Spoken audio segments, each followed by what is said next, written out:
This new development seems to have startled the unforgiving sheriff. It was no part of his policy to alienate his followers, still less to add to those of his rival. After all, the quality of mercy was high and noble. He would at last graciously forgive the impulsive, but repentant disciple. He wrote him a letter to this effect. But it was now too late. Muhammad replied with grave dignity that he had committed no crime, that he sought no forgiveness, and that a wretched Dongolawi would not offend by his presence the renowned Sheikh el-Sharif. After this indulgence he departed to Mesopotamia. But the fame of his doings spread far and wide throughout the land. Even in distant Darfur, it was the principal topic of conversation: slatin, fire and sword. Rarely had a Fiki been known to offend his superior, never to refuse his forgiveness. Muhammad did not hesitate to declare that he had done what he had done as a protest against the decay of religious fervor and the torpor of the times. Since his conduct had actually caused his dismissal, it appears that he was quite justified in making a virtue of necessity. At any rate he was believed, and the people groaning under oppression looked from all the regions to the figure that began to grow on the political horizon. His fame grew. Rumor, loud-tongued, carried it about the land that a great reformer was come to purify the faith and break the stony apathy which paralyzed the hearts of Islam. Whisperings added that a man was found who should break from off the necks of the tribes the hateful yoke of Egypt. Muhammad now deliberately entered upon the path of ambition. Throughout Nubia the Shukri belief prevails. Some day, in a time of shame and trouble, a second great prophet will arise, a Mahdi, who shall lead the faithful nearer God and sustain the religion. The people of the Sudan always look inquiringly to any ascetic who rises to fame, and the question is often repeated, art thou he that should come, or do we look for another? Of this powerful element of disturbance Muhammad Ahmed resolved to avail himself. He requested and obtained the permission of the Sheikh Qureshi to return to Abba, where he was well known, and with which island village his name was connected, and so came back in triumph to the scene of his disgrace. Thither many pilgrims began to resort. He received valuable presents, which he distributed to the poor, who acclaimed him as Zayt, a renouncer of earthly pleasures. He journeyed preaching through Kordofan, and received the respect of the priesthood and the homage of the people. And while he spoke of the purification of the religion, they thought that the burning words might be applied to the freedom of the soil. He supported his sermons by writings, which were widely read. When a few months later the Sheikh Qureshi died, the priest of Abba proceeded forthwith to erect a tomb to his memory, directing and controlling the voluntary labors of the reverent Arabs, who carried the stones. While Muhammad was thus occupied, he received the support of a man, less virtuous than but nearly as famous as himself. Abdullah was one of 4 brothers, the sons of an obscure priest, but he inherited no great love of religion or devotion to its observances. He was a man of determination and capacity. He set before himself 2 distinct ambitions, both of which he accomplished: to free the Sudan of foreigners, and to rule it himself.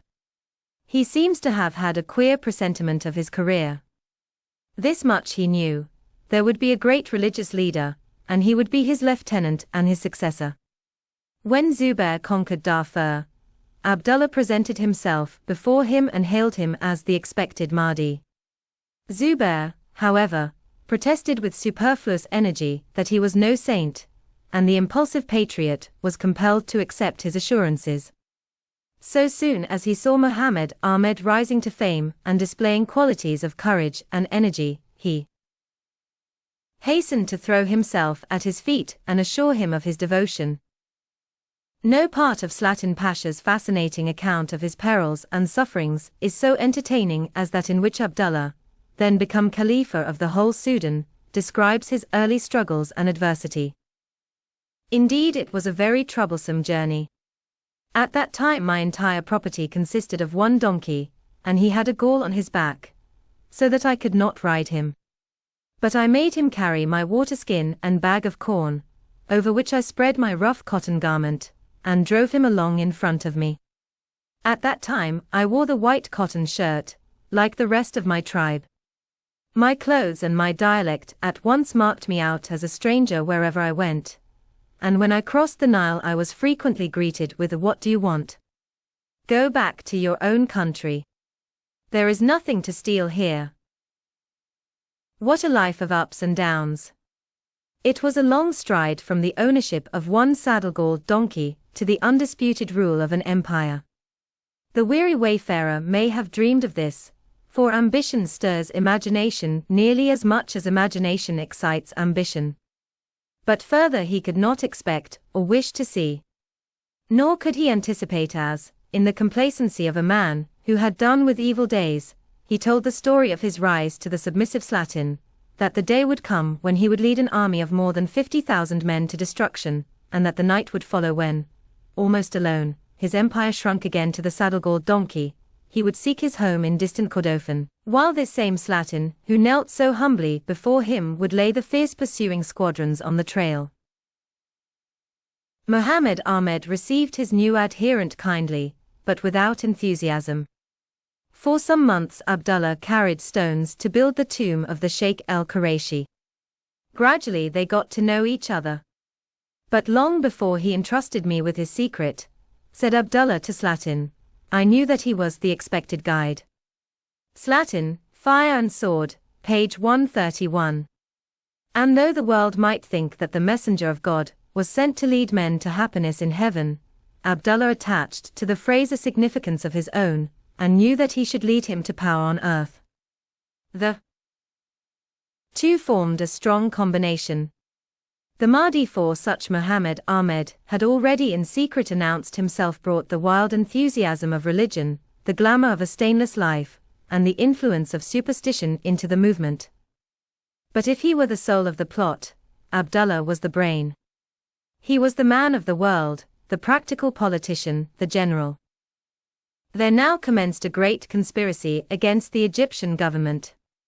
It was fostered by the discontents and justified by the miseries of the people of the Sudan. The Mahdi began to collect adherents and to extend his influence in all parts of the country. He made a second journey through Kordofan and received everywhere promises of support from all classes. The most distant tribes sent assurances of devotion and reverence, and what was of more importance, of armed assistance. The secret could not be long confined to those who welcomed the movement. As the ramifications of the plot spread, they were perceived by the renowned Sheikh Sharif, who still nursed his chagrin and thirsted for revenge. He warned the Egyptian government. They, knowing his envy and hatred of his former disciple, discounted his evidence and for some time paid no attention to the gathering of the storm. But presently more trustworthy witnesses confirmed his statements, and Rauf Pasha, then Governor-General, finding himself confronted with a growing agitation, determined to act. He accordingly sent a messenger to the island of Abba, to summon Mohammed Ahmed to Khartoum, to justify his behavior and explain his intentions. The news of the despatch of the messenger was swiftly carried to the Mahdi. He consulted with his trusty lieutenant. They decided to risk everything, and without further delay to defy the government. When it is remembered how easily an organized army, even though it be in a bad condition, can stamp out the beginnings of revolt among a population, the courage of their resolve must be admired. The messenger arrived. He was received with courtesy by Abdullah, and forthwith conducted before the Mahdi. He delivered his message, and urged Mohammed Ahmed to comply with the orders of the Governor-General. The Mahdi listened for some time in silence, but with increasing emotion, and when the messenger advised him, as he valued his own safety, to journey to Khartoum, if only to justify himself, his passion overcame him. "What?" he shouted, rising suddenly and striking his breast with his hand.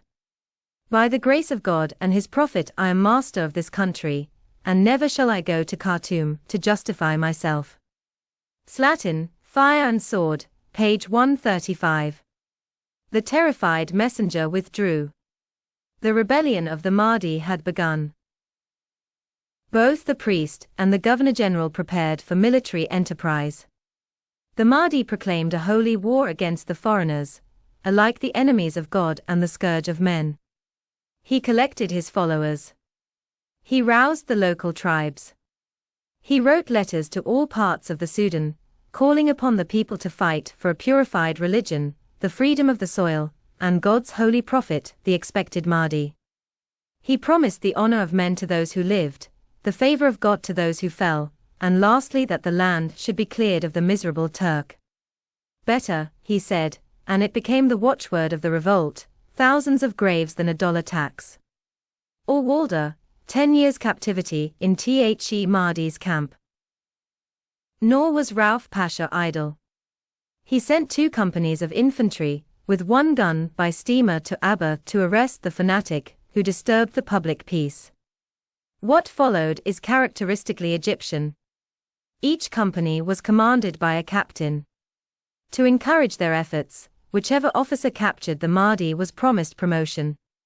At sunset on an August evening in 1881 the steamer arrived at Abba. The promise of the Governor-General had provoked the strife, not the emulation of the officers. Both landed with their companies and proceeded by different routes under the cover of darkness to the village where the Mahdi dwelt. Arriving simultaneously from opposite directions, they fired into each other, and in the midst of this mistaken combat, the Mahdi rushed upon them with his scanty following and destroyed them impartially. A few soldiers succeeded in reaching the bank of the river. But the captain of the steamer would run no risks, and those who could not swim out to the vessel were left to their fate. With such tidings the expedition returned to Khartoum. Mohammed Ahmed had been himself wounded in the attack, but the faithful Abdullah bound up the injury, so that none might know that God's prophet had been pierced by carnal weapons. The effect of the success was electrical. The news spread throughout the Sudan. Men with sticks had slain men with rifles. A priest had destroyed the soldiers of the government. Surely this was the expected one. The Mahdi, however, profited by his victory only to accomplish a retreat without loss of prestige. Abdullah had no illusions. More troops would be sent. They were too near to Khartoum. Prudence counseled flight to regions more remote. But before this new Hijra the Mahdi appointed his 4 caliphs, in accordance with prophecy and precedent. The first was Abdullah. Of the others it is only necessary at this moment to notice Ali Wad Helu, the chief of one of the local tribes, and among the first to rally to the standard of revolt. Then the retreat began, but it was more like a triumphal progress. Attended by a considerable following, and preceded by tales of the most wonderful miracles and prodigies, the Mahdi retired to a mountain in Kordofan, to which he gave the name of Jabal Masa, that being the mountain whence the expected guide is declared in the Quran sooner or later to appear. He was now out of reach of Khartoum, but within reach of Fashoda. The Egyptian governor of that town, Rashid Bey, a man of more enterprise and even less military knowledge than is usual in his race, determined to make all attempt to seize the rebel and disperse his following. Taking no precautions, he fell on the 9th of December into an ambush, was attacked unprepared, and was himself, with 1,400 men, slaughtered by the ill-armed but valiant Arabs. The whole country stirred. The government, thoroughly alarmed by the serious aspect the revolt had assumed, organized a great expedition. 4,000 troops under Yusuf, a pasha of distinguished reputation, were sent against the rebels. Meanwhile the Mahdi and his followers suffered the extremes of want. Their cause was as yet too perilous for the rich to join. Only the poor flocked to the holy standard. All that Muhammad possessed he gave away, keeping nothing for himself, excepting only a horse to lead his followers in battle. Abdullah walked. Nevertheless the rebels were half famished, and armed with scarcely any more deadly weapons than sticks and stones. The army of the government approached slowly. Their leaders anticipated an easy victory. Their contempt for the enemy was supreme. They did not even trouble themselves to post sentries by night, but slept calmly inside a slender thorn fence, unwatched save by their tireless foes. And so it came to pass that in the half-light of the early morning of the 7th of June the Mahdi, his ragged Khalifas, and his almost naked army rushed upon them, and slew them to a man. The victory was decisive. Southern Kordofan was at the feet of the priest of Abba. Stores of arms and ammunition had fallen into his hands. Thousands of every class hastened to join his standard. No one doubted that he was the divine messenger sent to free them from their oppressors. The whole of the Arab tribes all over the Sudan rose at once. The revolt broke out simultaneously in Sennar and Darfur, and spread to provinces still more remote. The smaller Egyptian posts, the tax gatherers and local administrators, were massacred in every district. Only the larger garrisons maintained themselves in the principal towns. They were at once blockaded. All communications were interrupted. All legal authority was defied. Only the Mahdi was obeyed. It is now necessary to look for a moment to Egypt. The misgovernment, which in the Sudan had caused the rebellion of the Mahdi, in Egypt produced the revolt of Arabi Pasha. As the people of the Sudan longed to be rid of the foreign oppressors, the so-called Turks, those of the Delta, were eager to free themselves from the foreign regulators and the real Turkish influence. While men who lived by the sources of the Nile asserted that tribes did not exist for officials to harry, others who dwelt at its mouth protested that nations were not made to be exploited by creditors or aliens. The ignorant South found their leader in a priest. The more educated North looked to a soldier. Mohammed Ahmed broke the Egyptian yoke. Arabi gave expression to the hatred of the Egyptians for the Turks.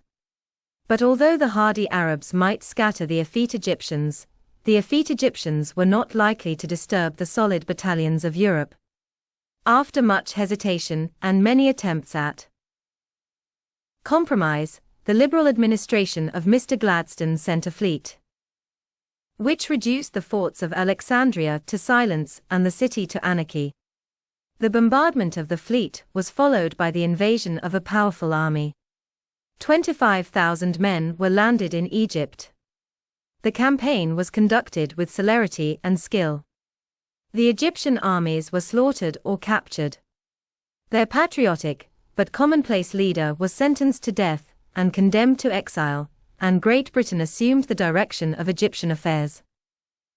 The British soon restored law and order in Egypt, and the question of the revolt in the Sudan came before the English advisers of the Khedive.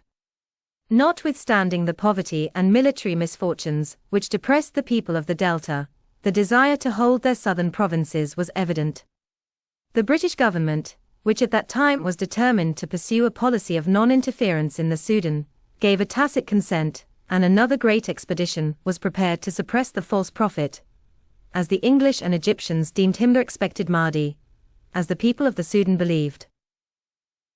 A retired officer of the Indian Staff Corps, and a few European officers of various nationalities, was sent to Khartoum to organize the new field force. Meanwhile the Mahdi, having failed to take by storm, laid siege to El Obeid, the chief town of Kordofan. During the summer of 1883 the Egyptian troops gradually concentrated at Khartoum, until a considerable army was formed. It was perhaps the worst army that has ever marched to war. One extract from General Hicks's letters will suffice. Writing on the 8th of June, 1883, to Sir E. Wood, he says incidentally, 51 men of the Krupp battery deserted on the way here, although in chains. The officers and men who had been defeated fighting for their own liberties at Tel el-Kebir were sent to be destroyed, fighting to take away the liberties of others in the Sudan. They had no spirit, no discipline, hardly any training, and in a force of over 8,000 men there were scarcely a dozen capable officers. The two who were the most notable of these few, General Hicks, who commanded, and Colonel Farquhar, the chief of the staff, must be remarked. El Obeid had fallen before the ill-fated expedition left Khartoum, but the fact that Slatin Bey, an Austrian officer in the Egyptian service, was still maintaining himself in Darfur provided it with an object. On the 9th of September, Hicks and his army, the actual strength of which was 7,000 infantry, 400 mounted Bashi bazooks, 500 cavalry, 100 Circassians, 10 mounted guns, 4 Krupps, and 6 Nordenfeldt machine guns, left Omdurman and marched to Duim. Although the actual command of the expedition was vested in the English officer, Ala-ed-Din Pasha, the Governor-General, who had succeeded Rauf Pasha, exercised an uncertain authority. Differences of opinion were frequent, though all the officers were agreed in taking the darkest views of their chances. The miserable host toiled slowly onward towards its destruction, marching in a southwesterly direction through Shat and Rahad. Here the condition of the force was so obviously demoralized that a German servant, Gustav Klutz, the servant of Baron Seckendorf, actually deserted to the Mahdi's camp. He was paraded in triumph as an English officer. On the approach of the government troops, the Mahdi had marched out of El Obeid and established himself in the open country, where he made his followers live under military conditions, and continually practiced them in warlike evolutions. More than 40,000 men collected round his standard, and the Arabs were now armed with several thousand rifles and a few cannon, as well as a great number of swords and spears. To these proportions had the little band of followers who fought at Abergron. The disparity of the forces was apparent before the battle. The Mahdi thereupon wrote to Hicks, calling on him to surrender and offering terms. His proposals were treated with disdain, although the probable result of an engagement was clear. Until the expedition reached Rahad, only a few cavalry patrols had watched its slow advance. But on the 1st of November the Mahdi left El Obeid and marched with his whole power to meet his adversary. The collision took place on the 3rd of November. All through that day the Egyptians struggled slowly forward, in great want of water, losing continually from the fire of the Sudanese riflemen, and leaving several guns behind them. On the next morning, they were confronted by the main body of the Arab army, and their attempts to advance further were defeated with heavy loss. The force began to break up. Yet another day was consumed before it was completely destroyed. Scarcely 500 Egyptians escaped death, hardly as many of the Arabs fell. The European officers perished fighting to the end, and the general met his fate sword in hand, at the head of the last formed body of his troops, his personal valor and physical strength exciting the admiration even of the fearless enemy, so that in chivalrous respect they buried his body with barbaric honors. Mohammed Ahmed celebrated his victory with a salute of 100 guns, and well he might, for the Sudan was now his, and his boast that, by God's grace and the favor of the Prophet, he was the master of all the land had been made good by force of arms. No further attempt was made to subdue the country. The people of the Sudan had won their freedom by their valor, and by the skill and courage of their saintly leader. It only remained to evacuate the towns and withdraw the garrisons safely. But what looked like the winding up of one story was really the beginning of another, much longer, just as bloody, commencing in shame and disaster, but ending in triumph, and, let us hope, in peace.